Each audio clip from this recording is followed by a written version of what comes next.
I'm Mikey Sklar. I live in southern New Mexico and design custom electronics. Today I'm working on a control system that will be used for monitoring and controlling the growth of algae. So this circuit board I've designed is two-sided and pretty complicated. It would also be expensive to send off and have it printed just for a single test board. So what I'm doing today is I took out my small CNC mill. This is a 7-inch by 7-inch CNC mill, and I have a little piece of copper board here. It's two-sided, 6-inch by 6-inch, so the mill can handle it. And we're going to use this entire board for our circuit. So the first step is to tape down the board.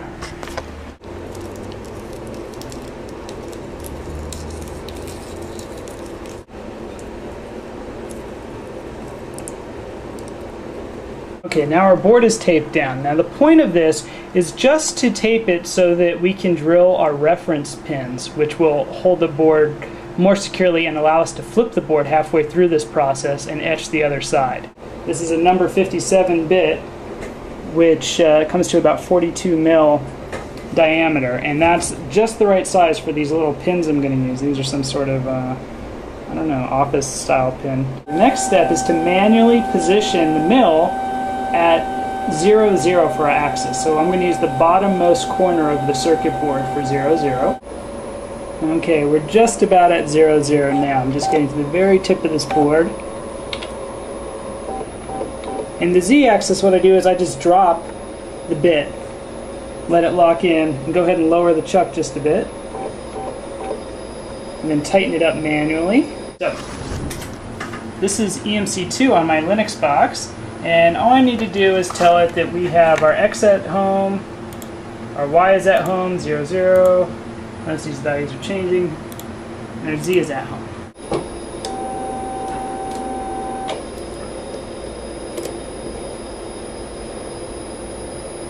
Great. Drill is on, and let's run our reference points.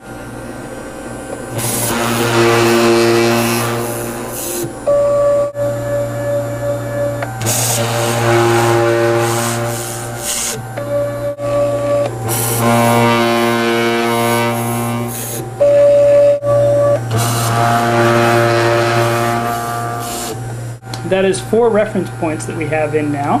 We can stop the drill and pull the table forward. And what I'm going to do is go ahead and remove the tape and put our pins in. I'm going to drop each one of these pins in.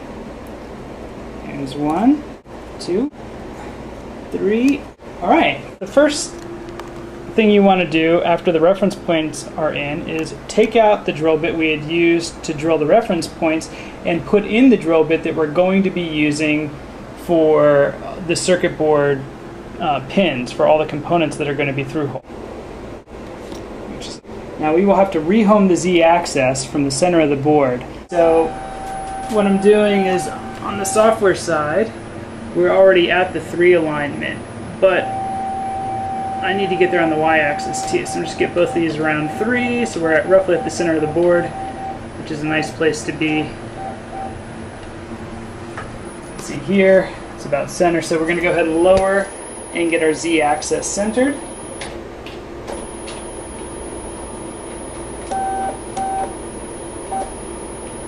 Okay. And here's the trick, right when you get very close, you open up the chuck, let the bit drop to the top of the board, and then just shrink it up yourself manually. Tighten that up. Home the Z in software. Alright, now we are completely aligned.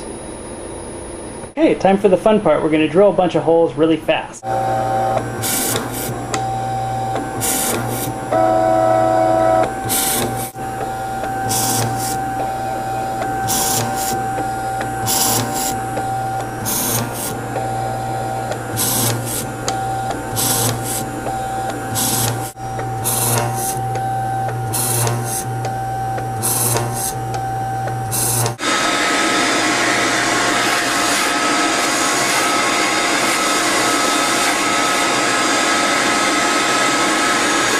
Alright, good news. We have finished drilling our board and the holes look great.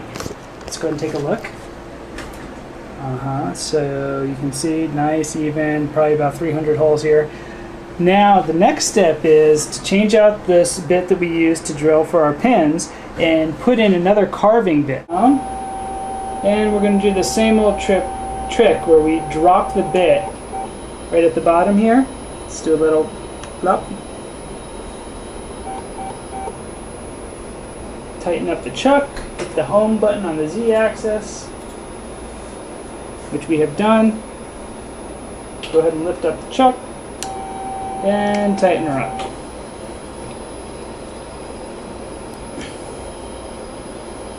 Great, now we have our carving bit, V-shaped carving bit, 0.1 millimeter diameter. Okay, this file is the bottom of our circuit board. This is what it looks like in EMC2, and this is before we have carved anything. And it is ready to go.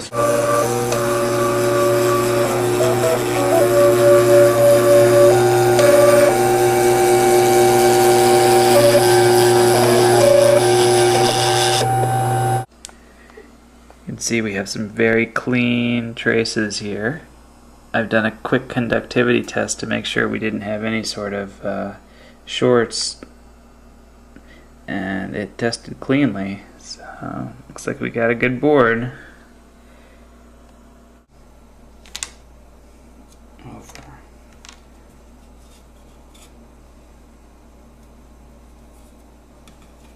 Okay, board's down, and pin number 4. Great, so we got most of our alignment here. What I want to make sure of is that this board is all the way pushed towards the left here, that there's no movement in that direction, that it can shift back, yeah, like this. So, got my little hammer.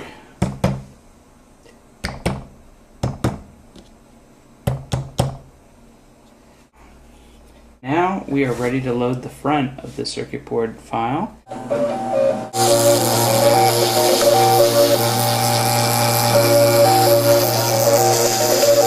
Alright, we just finished up the first pass. You can see the top left corner didn't etch completely, but the rest of the board really did cut pretty well, so I might just do another pass and really focus on that top area. Here it is. I have completed the circuit board. Pretty nice, huh? And everything lines up good enough. Could have been a little better with some of the drill holes, but it's there. And so here he is, a 6" by 6" double-sided board. This would be really expensive to run off just for a single run, probably $100 to $200 for this board.